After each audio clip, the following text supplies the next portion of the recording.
د چارندام فرض څو دي او کم کم دي؟ په ننني کلیپ کې را سره د چارندام فرض وپېژنئ چې دا څو دي، کم کم دي او په کومه طریقه باندې به دا وینځي او په کومه طریقه به دا ادا کېږي. ګوره جي یو خو استنجا ده چې سړي عورت پسې کومه پلیتي لګېدلې وي، وړه استنجا غټه استنجا، یو خو هغه ده. یو ته ویلی شي چارندام، ټیک شوله که نه؟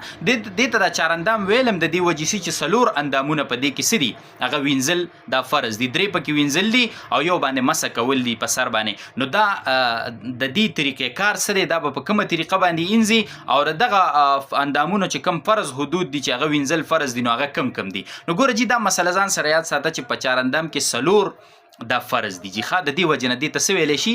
چارندام ورته ویلی شي. اول په دغه فرضو کې مخ دی، مخ د خپلو حدودو پورې انځل. د مخ حدود کم دي؟ نو د مخ حدود په اوږدو باندې دا دي چې دا د کوم ځای نه ویښته راټوکېږي، د کوم ځای نه ویښته راټوکېدلي، د تندي حد چې دی چې چېرته نه ویښته راټوکېږي تر لاندې زنې پورې. د مرۍ دا ړومبی اډوکی نه دی چې کوم دی زنې حد ختمیږي او مرۍ شروع کېږي، دغه ځای پورې تر لاندې زنې پورې دا د مخ په اوږدو باندې حدود دي. او په پلنو باندې د مخ حدود د دې یو نرمۍ نه واله د غوږ تر د دې بلې پورې، دا په پلنو باندې د مخ څه دي؟ حدود دي. نو دا لومبنی فرض شو په چارندام کې، مخ وینځل. او دویم فرض په چارندام کې څه دی؟ مټې وینځل، لاسونه تر د سنګلو پورې وینځل. دې سنګلو سره دا لاسونه ټول وینځل، دا دویم فرض شو په څه کې؟ په چارندام کې. او دریم فرض په چارندام کې دا دی چې مسه وکړي د سر د څلورمې حصې.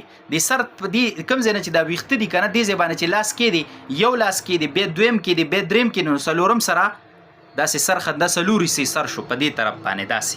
او د یو غوږ نه دی بل که په دې طرف باندې داسې راځي، نو یو غوږ نه دی بله پورې هم څلور لاسه برابرېږي. نو کم از کم څلورمه حصه د سر مسه څه ده؟ دا فرض ده. چا لون لاس سر باندې داسې راخ کو، ټیک شوله، دا د څلورمې حصې د سر مسه دا فرض ادا شو. د ټول سر مسه ده، نو دا سنت ده. ښه، د ټول سر مسه دې ځای نه د لاس کې خو شاته لاړې، داسې ټول سر دې کور کو، نو دا بیا څه ده؟ دا سنت ده. نو دریم نمبر په چارندام کې فرض چې شو، نو دا د سر مسه شوه. او څلورم نمبر فرض په چارندام کې هغه خپې دي سره د ګیټو وینځل، ګیټو پورې نه، ګیټو سره وینځل، ټیک شوله، دا څلورم نمبر فرض شو په چارندام کې. دې نه علاوه چې کوم دي، نو دا پکې سنت اعمال دي، ټیک شوله. نو ما پکې صرف هغه کم فرض دي چې د هغې د وجې د سړي اودس خرابېږي. دا ځایونه په داسې طریقه وینځل چې د دې نه اوبه وساسي. یو هسې غوړول او لمدول دي چې اوبه ترې ونه ساسي، نو دی سره چارندام نه کېږي. چې د دې نه اوبه وساسي، د دې نه څاڅکي وشي، په داسې طریقه باندې وینځل دا څه دي؟ دا فرض دي. لہذا دا یو ضروري خبره ده د چارندام فرض او د هغې حدود. نو لہذا تاسو په خپله باندې هم دا زده کوئ او دا د ملګرو سره لازمي شیر کړئ چې په دې باندې ملګري پوه شي چې په چارندام کې معمولي ځای هم په دغه څلورو فرضو کې دا وچ پاتې شي، نو په دې سره ستاسو چارندام نه ادا کېږي. او بیا چې چارندام ادا نه شو، نو مونځ نه شو. نو لہذا اودس حدیثو کې چې څنګه راځي چې په ښایسته طریقه باندې تاسو اودس وکئ، نو لہذا ښایسته طریقې اول دا چې د دې فرض ادا شي. نو دا په خپله هم زده کوئ او د ملګرو سره یې شیر کوئ. وصلی الله علی النبي.